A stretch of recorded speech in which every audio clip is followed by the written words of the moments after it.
middle school 8th grade students, welcome back to the DLD show for our last week, our mega review extravaganza before the final that we have next week. There'll probably be a DLD show before the final, the days before it, but we're coming to the home stretch. This is the last week, and there's no new content, of course.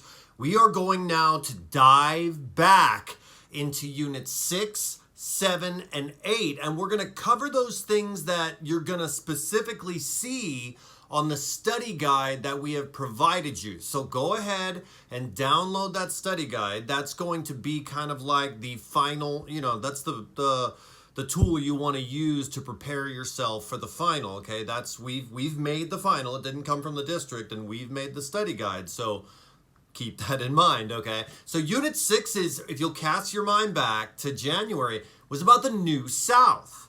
The Civil War was over, okay? We had gone through the period of Reconstruction in the South, and Reconstruction ends. And we're in this moment where the South is trying to reinvent itself in many ways. Not socially yet. It was predominantly a white-dominated society, and we saw a lot of the injustice in Jim Crow laws from that prior unit in Reconstruction, and those continue moving into this unit. But there's going to be some real economic growth in Georgia, and the race question gets discussed and debated, and it's definitely a part of this unit moving forward as we approach the steps towards civil rights movement that we learn about through the rest of the units this second semester. So this is the New South unit, okay? And the big idea to remember, and there's a PowerPoint also. Go ahead and download the PowerPoint that goes with Unit 6. Okay, I'll pause while you go do that. All right, welcome back. The South's big thing was, the agriculture. It was cotton. And prior to the Civil War, in the antebellum period, the South really got a bad deal because we produced cotton, the raw material, but all the finished goods and the thread and everything that was being produced from cotton was basically coming from northern industry. So they were making a lot of the money out of the agriculture that was predominantly coming from the South. So we wanted to change that, right? We wanted to get a bigger stake in the industry part of textiles. Okay, and so we're gonna meet somebody here right now, of course, Henry Grady. Let's bring a guest in to the DLD show to tell us all about Henry Grady and what he does with the International Cotton Exposition. Check out the tattoos. I heard that he's got some new tattoos. Mr. Parr, take it away. Hey, Mr. Parr here. It's DLD Week 7 of COVID-19 Mageddon. Hey, I really miss seeing you guys. Wish we could be together, but under the circumstances that we have, we're just staying safe. This is our last week to review for your final exam that you're going to knock out of the park. I know you will. So let's review with Henry Grady and the International Cotton Expo. Henry Grady was known as the salesman of the South. Was he selling items like motorcycles? No, he was selling an idea. That idea was to industrialize the South. Remember, we were an agricultural state, and now we're moving towards that industry. And he was saying, what a better place right here for industry from the North to come and invest and set up textile mills. We've got the cotton right here. You got the textile mills. We can meet here where industry meets agriculture. Well, how is he going to advertise? You got a day with no television, no radio, no telephone. So how does he advertise? Well, he does it through the International Cotton Expo. Remember, he's a writer for the Atlanta Constitution, and he can write in there about all kinds of industry and trying to advertise to get it here, but he also writes and advertises the International Cotton Expo. Well, what is it? It's like a World's Fair. People from all over the world come, and they advertise what's going on in the South. They're advertising that industry. And It was a great way to industrialize and show what we have here in Georgia and throughout the South. It lasted for months, and people from all over the world came. Remember, Henry Grady was a white supremacist. We talked about that era, and all the people we talked about at that time were white supremacists. But he also was an advertiser for the South. So, when we talk about Henry Grady, remember that he was an advertiser for the South. He didn't sell things, but he sold those ideas to come and advertise. Hey, I really miss you guys. Stay safe, and remember that Mr. Carl loves you guys.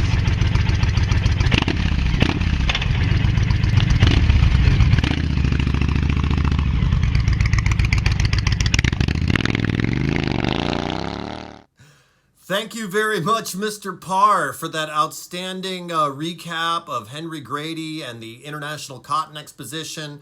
The Salesman of the South, I like that. I'm going to have to use that sort of approach myself. I like that, the Salesman of the South. And now something else that happens at the Atlanta International Cotton Exposition in 1895 is Booker T. Washington gives a very famous speech called the Atlanta Compromise Speech. And this brings us kind of into the next section of the Unit 6 review, discussing the ideas of racial equality and achieving equality through the eyes of two different civil rights figures of the time. And the first is Booker T. Washington.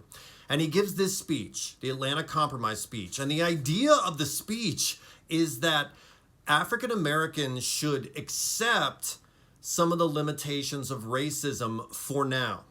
That African Americans should work within the system and do jobs that they can do really well and just don't be trouble and fit into the system. And eventually, in the long term, the rest of America will accept African Americans as equals. And it's a very gradual approach. Booker T. Washington, his background, he saw a lot of the horrors of racism and slavery in the South. And so I think he's thinking kind of like it's safer to go the long route. Now, on the flip side of that, you have W.E.B. Du Bois. And he is the opposite. He believes that equality should happen now. He's not going to wait for equality.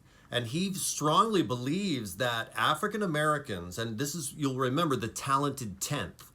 His idea was that the brightest in the African American community, the top 10%, should immediately go to college, get educated, highly educated, and then return and use that education and influence to help lead the rest of African Americans out of poverty and out of the hole that they find themselves in because of the injustices of racism and slavery and inequality and Jim Crow and everything that's going on in the New South. Okay, so that's the big thing there in this unit to remember. You have this one side with Booker T. Washington advocating a vocational education. Sometimes it's called an industrial education. You know, learn to work and do jobs that you can do well. And it's the gradual wait and eventually we will achieve equality. And W.B. Du Bois, he believes in academic education, the talented 10th, helping now, going and get educated now, not waiting for equality. Okay, so that's a big part of Unit 6, of course.